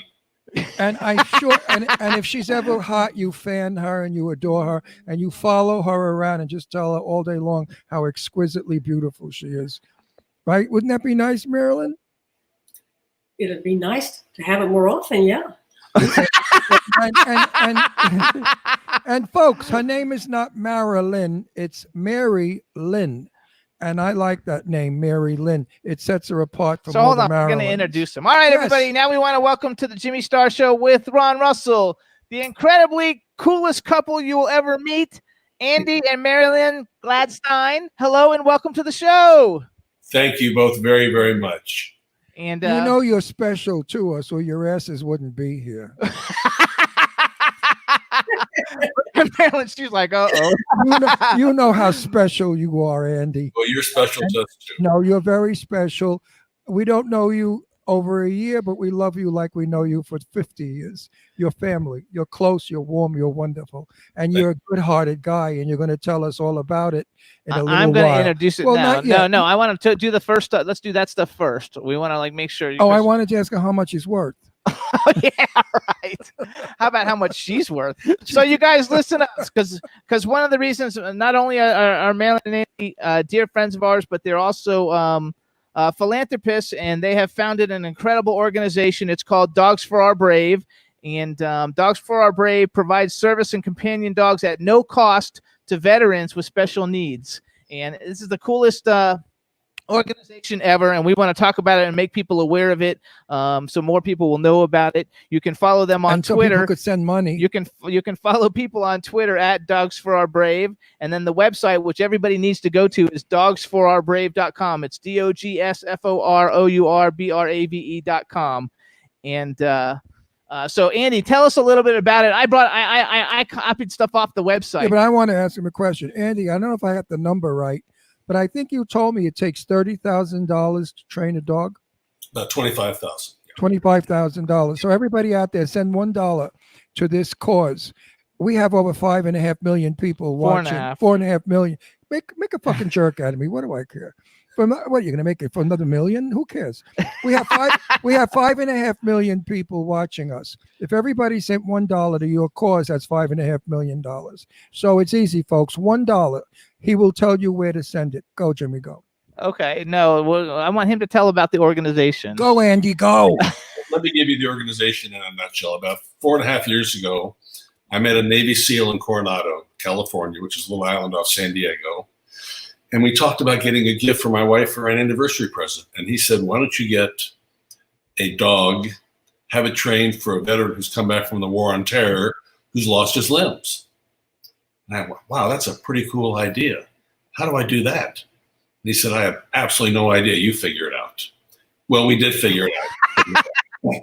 Yeah, it was a, not the typical necklace, bracelet, anniversary present. I gave my wife a dog, and the veteran who got it, Sergeant Andrew Smith, was a double amputee, lost both his legs in an IED bomb in Afghanistan, and we gave him Champ. And then a bunch of my friends said, that's really, really cool. I want to do the same thing. So I said, let's just form a little charity and make this work for more veterans. So that's what we did. We had a lot of bumps in the road, so to speak. You have to learn from scratch. There's no book to guide you how to do this. So we decided to get a trainer, have the trainer train some dogs, not realizing the trainer can really only train one dog at a time because they're at their house. Oh, yeah. Okay. And so about a little over a year ago, Marylynn offered to buy a building in St. Louis, which is now our training center. It's about 3,700 square feet. We have 7 dogs in training, and we train dogs in a multitude of different things to do, tasks to help veterans who either have lost limbs, PTSD, or TBI. TBI meaning traumatic brain injury. We learned early on, guys, that you really can't give a dog that costs $25,000 to a veteran who has a family who's come back from the war on terror, or who's in Vietnam and has gone through the Agent Orange situation, or somebody who's a veteran who has PTSD or TBI, and give them an expensive dog and walk away. Say, okay, that's it. Good luck. What happens if the dog gets sick and you have to make a decision? Do I take the dog to the vet, or do I put food on the table for my family? Or do I take the dog to the vet, or do I pay my rent? So we came up with a program where we pay for everything for the veterans. There's no burden. We pay for all their food for life, all their pharmaceuticals, flea and tick and heartworm, which don't seem like a lot, but they really add up. Yeah, they are. And we spend thousands on our like dog. $6,000 for the heartworm. We have on 3 our dog. dogs. Yeah. And all their veterinary care is paid for. So the veteran has no burden whatsoever. So it's so important for these heroes, and they are heroes. They're the ones that are keeping us safe. It's so important to make sure they're taken care of, and they don't have to worry about buying food for the dog, or going to the vet for their dog, or buying pharmaceuticals for their dog. So that's been a very important plus for us. So Andy, at the dinner party at your house a couple of weeks ago, you told me a story about you read something about suicide and veterans. Can you please tell our listeners and viewers that story? Well, it's very sad. It's really swept under the rug. 22 veterans a day take their lives. 22 a day. That's over 8,000 a year. And these are heroes that have been taught to be strong and don't show weakness. But a lot of them have a lot of inner demons, and they take their lives daily. We know a service dog will save their life. 94% of the time, a service dog given to a veteran as a companion will save their life. And the dogs are not pets. Most people don't realize these are working animals. You want me to tell the story, Ron, that we talked about at the dinner table? Absolutely. It moved me to no end. Now, I wanted to move our watchers.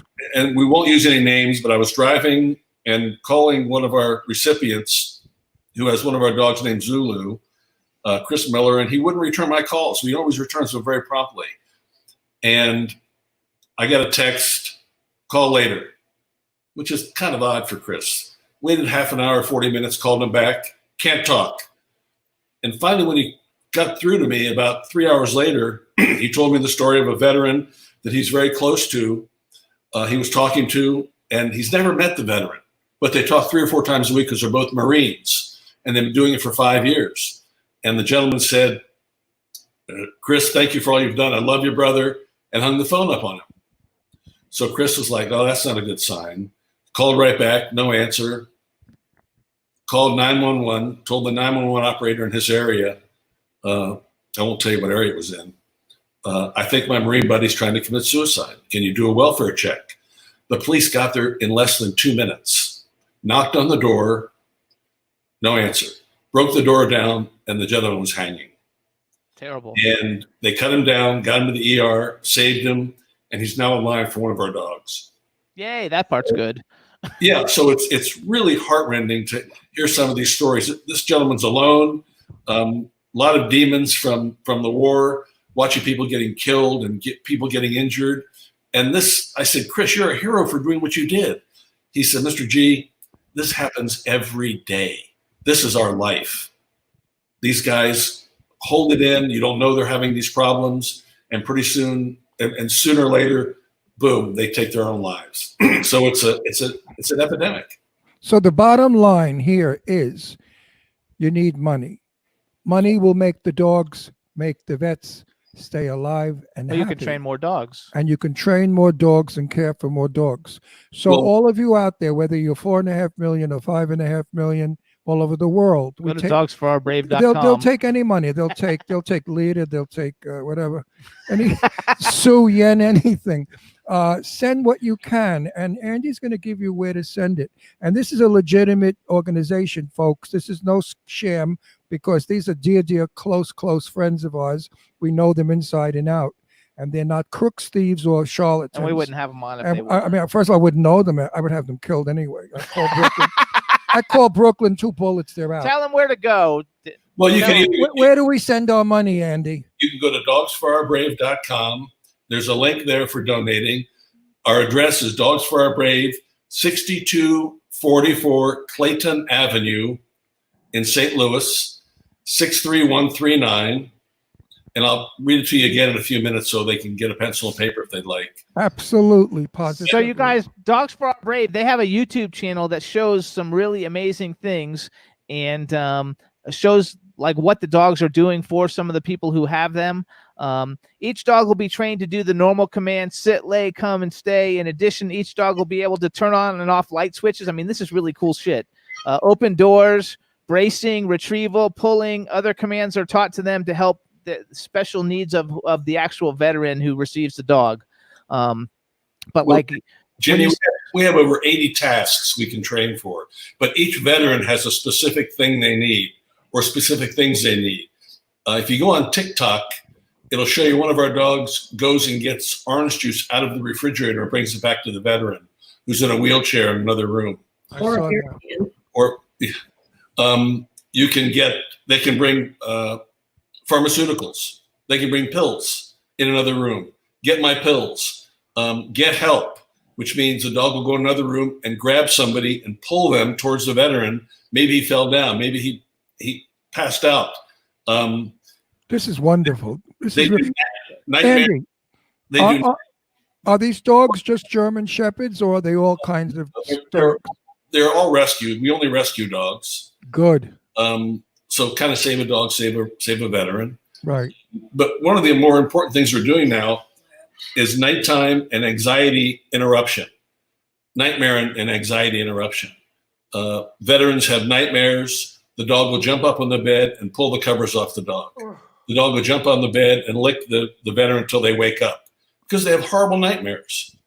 And it's what about the breeds? the breeds.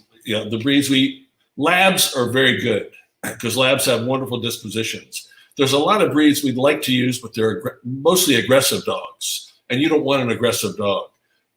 There are exceptions, of course, but German Shepherds and Belgian Malinois are historically bred for attack training or personal protection. We want dogs that are affectionate, loving. They're going to be in the veteran's family, so they have to be around kids. But what most people don't realize, these are very well trained service dogs. The veteran can give a command, go pick my glasses up, pick my keys up. If you're in a wheelchair and you have no legs, you can't get out of you have to get out of the wheelchair onto the floor and scoot across the floor to pick a pair of keys up or sunglasses or a wallet. There's just a range of things. They can dial 911. We can treat so cool. Dial 911. It's a different phone, by the way, with huge numbers on it. Bracing is The dog gets stiff and erect, so if the veteran falls down, the dog will act like a cane, so the veteran can get up on the dog to get back up if he's fallen. Opening doors, opening refrigerators. There's almost anything these dogs can do if they're trained right. I love it. I think it's amazing. And first of all, you guys got to realize how important this whole thing is and how many veterans there are. And to really like get all the veterans to have dogs, you know, you need a lot of money at $25,000. I don't know how many veterans there are that would like many, but there's got to be like hundreds of thousands of them or 100,000 of them or something. Hang on, wait, let me answer the question. What question? So there are lots of veterans that have severe PTSD and TBI. Yeah, there's a tremendous amount. We couldn't. It'd be very difficult for us to train enough dogs to get to all those veterans. But one at a time. You know, that's right. Our goal. One at a time. We have a number of veterans in the queue. The majority of our veterans have mobility issues. They all have PTSD, but by mobility, they're either a single leg, double leg, triple amputee. When you're in combat and a bomb goes off near you, it might not injure you physically, but it hits your head, it concusses your brain, and that causes TBI, which is traumatic brain injury. So there's just a range of things these folks go through, and we train for the specific veteran who gets a specific dog. So the same veteran that has severe TBI or PTSD doesn't need a dog that helps him push a wheelchair right now. So we train specifically for individual veterans, and we don't discriminate. We have Vietnam vets, we have men, we have women, all branches of the military, all ethnicities. We don't, if you wore the uniform, you can get a dog from us. There you go. I love it. Okay, you and your lovely wife invited Jimmy and I to an affair for the desert. What was it? The desert, the night we went out. The desert. Living desert. Yeah. Yeah. And I sat there listening to people giving donations. And I was amazed because one man stood up and he said, I'll give $1 million. He gave $1 million to this desert thing to do something for the giraffes. I don't know what the hell it was. But anyway, he gave $1 million. Now, why didn't that son of a bitch give you $1 million for your cause? And I'd like to know his name. I'll go tell him too. You gave it for the giraffe. You can't give it for the veterans. There's a lot of very, very wonderful people in the desert who donate money to us, and we appreciate. Anybody give you $1 million yet? They're not so wonderful, are they? If they really were wonderful, they'd all give you $1 million. Obviously, this guy's got many millions up his ass. If he could pull $1 million out of his ass and give it to the giraffes, I mean, he could surely give you $1 million too. I can't believe you said what? I don't give a shit. What do I care? You know, people, they like to show off at these affairs. I give $1 million. So everybody applauds and says, wow, isn't he fabulous? You know, give it silently, the $1 million. Give Andy $1 million, everybody out there. All of you listening, if you have all that kind of money and you're worth 20, 40, 80, 150 million, give Andy $1 million. Let's get this show on the road, kiddo. These guys went out there and they broke their backs for you. They took their lives in their own hands to protect you from the criminals and the creeps and the horrible people that try to invade our country and make us into Germans or Japanese or whatever the fuck they try to make us into. Anyway. I've said my piece. Salute. We have a lot of very dedicated folks out there. We have some great sponsors. We have Tito's Vodka. We have Purina. We have a new sponsor, Black 17 Productions, which is coming out with a new movie, and they're donating all the proceeds to us. That's awesome. Found out. So there's some very, very altruistic people out there that do wonderful things. But you've got a lot of different charities that need money. There's some. Yeah, but this is a very good charity that nobody seems to be aware of. You know, I was invited into the cancer thing to do a show with Melissa Niederman, okay? I'm going to do it when we're out of here, but I have been working for HIV and AIDS with the Elizabeth Taylor Foundation for AIDS Research for over 30, 40 years. Breaking our backs, doing shows to raise money to help AIDS victims, to give them the medication and the funds that they need to survive just living and eating. The government did nothing, okay? Our government is doing nothing for these these veterans because you shouldn't have to do what you're doing on my show to get money to help these people. Our government should do it. Cut the shit with all the illegal aliens that come here and they get everything for free. You're not supposed to do politics. I'm not doing politics. These are not politics. These are frank remarks. Don't give our money away to people who don't deserve it. Give our money away to our Marines, Air Force, Navy, and who am I missing? Army, Air Force. Yeah, Sorry. give it to the boys. By the way, your grandson is in the chat room with your daughter, and they're watching you right now. So wave and say hi. And I just want to say that I'm a Second World War baby, and I remember growing up with the Second World War, and the people had stars on their windows, and if you had 4 stars, it means you lost 4 of your sons in the war. What's more tragic than losing a child? You know what's more tragic? Having a child come home without arms and legs. You say to yourself, he would have been better off dead, because to live that way for the rest of his life is a sin. And now we have a chance to have dogs help these people to function and be as active as we are. So come on, everybody out there, have a heart, give a little. You know, you go to Starbucks, you blow $5 on a shitty coffee and a crappy croissant. Give that $5 to Andy. Because if all of you give those $5, those bucks add up, and that's going to make some vet happy. And when you go to sleep at night, your conscience is going to say to you, I did good. I helped somebody who protected me.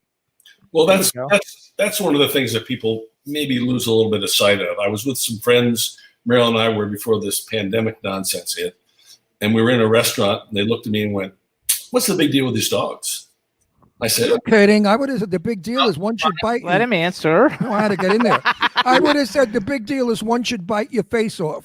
It was a fair question because he didn't know a lot about our organization. We're a 501c3, so we're charitable through the IRS. And I said, well, you afraid of a bomb going off in the restaurant here? And he looked at me and went, what are you, nuts? I said, well, what do you mean? Aren't you worried about it? He goes, no, it doesn't happen here. So why doesn't it happen here? Because we're protected. We're protected by our heroes over in other countries, keeping the bad guys from getting over here. And so far, they've done a really wonderful job. They come back. You've got a family of 5, 6, a husband, a wife, 3 or 4 kids, and the VA gives them $3,000 a month to live on at 100% disabled. It's not right. It's just not right. It's not fair.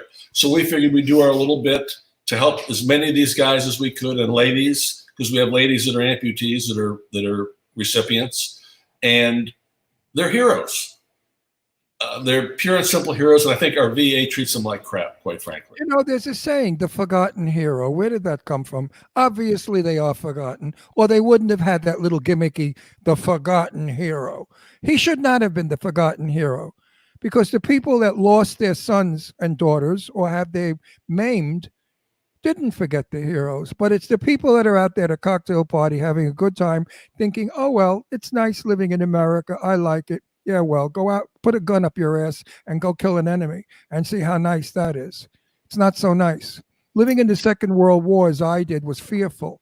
We didn't know when the airplanes came overhead if they were ours or the Germans or the Japanese. Today, we could be speaking German and every Jew is dead. Or we could be Japanese and we probably would have a cure for the flu, maybe. But anyway, that was what war was. War stinks. The people in it are sad.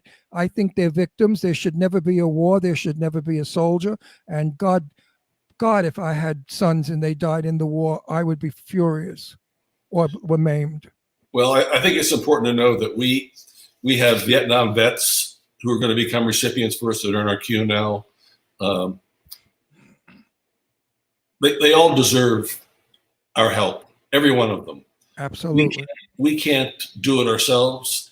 It costs. It takes one trainer can train 2 dogs at one time, max. So it just gets expensive, and there's no other way around it, because if you don't train them properly, you're doing them a disservice. Yes. Well, Andy, we're going to have to do a benefit, and I'm going to have to call all my celebrity friends and Lainey Kazan, #1, to come into the benefit to raise funds for your organization. Lainey is a good girl. She'll do it, I'm pretty sure. And then all of our other celebrity friends will do it in Palm Springs, and get that fancy schmancy guy that gave the $1 million to come. I want his $1 million for you. Hey, I'll give you his name after we get off the air. No, I'm gonna call him up and say, listen, big shot, you got another $1 million laying around? Andy could use it. So now, you guys, when I back. want to talk now. No, wait. I want to go off the subject because I'm getting so fucking depressed. We only have 5 minutes. Oh, I'm going to commit suicide. I want to talk about your fabulous daughter, Sarah, who has the best wine in the world. It's what is it? Not holistic wine. What is it? That doesn't have shit in it. No poisons, nothing. Scout and Cellar. It's called. It has no additives, no preservatives, no extra sugar, no. Doesn't stain your teeth. It doesn't stain your teeth. It's really, really, really good And wine. it's delicious. And what's wine. the website for that? Delicious. Do you guys delicious. know? Do you know the website? It's Scout and Cellar. 636 Sarah's number. I'm not going to give her number on the air, but Okay, but we'll let you do a show with Sarah. Yeah, well, we'll bring Sarah on one of these days. Sarah's in the chat room. Sarah, put your website in the chat room for me to read if you're still there, and say something else, Marylynn, just so we can hear you talk. No, I'm gonna kill her when I see her. That she's sitting there just looking vogue and beautiful. Like, here I am. I'm gorgeous. You guys look so That's all regal you sitting get. there. It looks like I feel like I'm like talking to the president and the first lady in the Oval Office. You guys look so great. I got to tell you about Marylynn. She is the kindest, sweetest person. That's why we adore her. A very dear friend of ours, Tony, was dying in the hospital from an automobile accident. This lady was there 24/7, stroking him, kissing him, talking to him, as we all were, to get his brain to function. Unfortunately, it was hopeless, and he had to be put to sleep.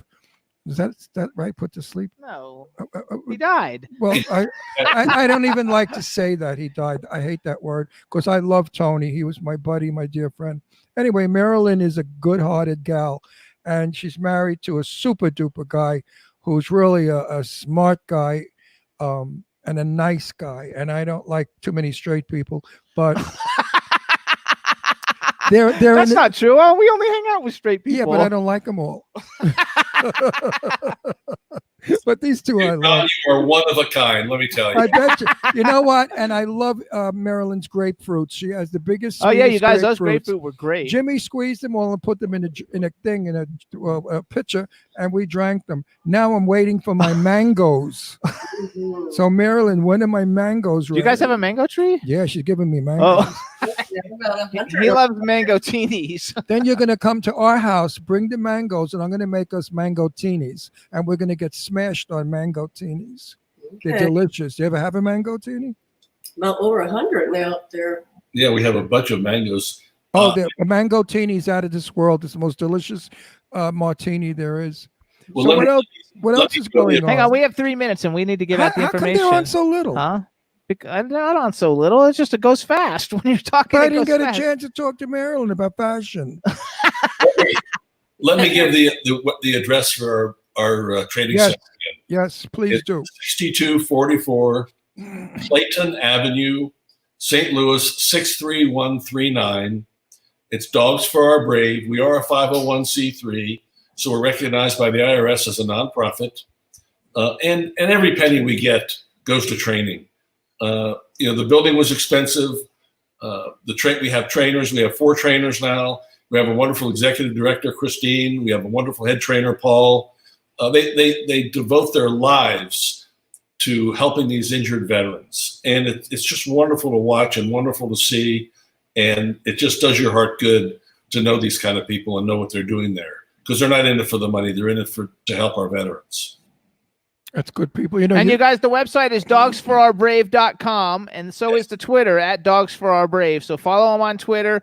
They post really great things. There's also a Facebook page that you can like, and they post videos of the dogs doing stuff with different veterans on there. It's really, really great to watch. It's a great charity, and we would love as much support as we can get from everybody who's paying attention and I and want to listening to the show. I want to quote my dear friend Jane Russell, who said to me once, "Ron, if you give $1, the Lord sees to it that you make 2 back. And if you believe in Jesus and you believe in the Lord, then you will give $1 because you will receive 2 back."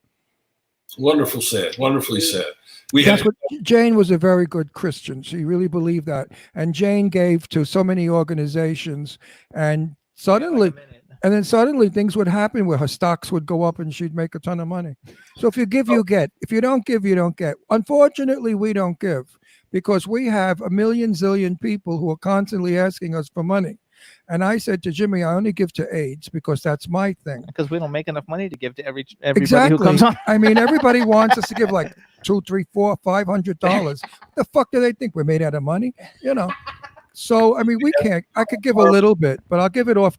I'll make believe I didn't give you money, but I'll give you money because if everybody else finds out, they're all going to want money. So you guys listen up. This is Andy and Marylynn Gladstein. I always pronounce it wrong. Who are dolls, angels, they're fabulous. and You guys, please do go follow at Dogs for Our Brave on Twitter. If you have money and you can afford to donate, please donate at dogsforourbrave.com. We want to thank the two of you for coming on the show. You do really look so beautiful and regal. It's not even funny. And and everybody loves it. That's Ken and Bobby doll. And everybody loves it. So thank you guys, because we're out of time, and we will see you guys soon. And maybe next week a barbecue at our house on the new barbecue. We look forward to it. Bye, you guys. Love Thanks. you both. See you Bye, soon.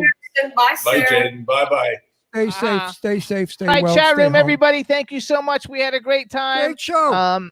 Hey, John Diadamo's in there. What's up, everybody? So we'll see you guys next week. Thanks for tuning in. And that's it. Have a great weekend, everybody. See you soon. Bye-bye. Ciao, ciao.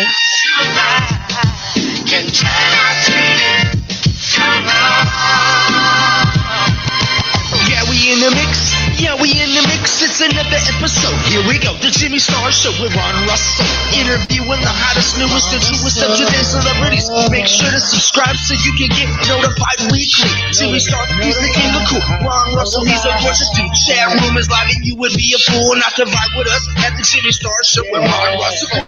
Watch it live on W4CY Radio. Listen past episodes, download on iTunes. The Jimmy Star Show with Ron Russell. It's the Jimmy Star Show with Ron Russell.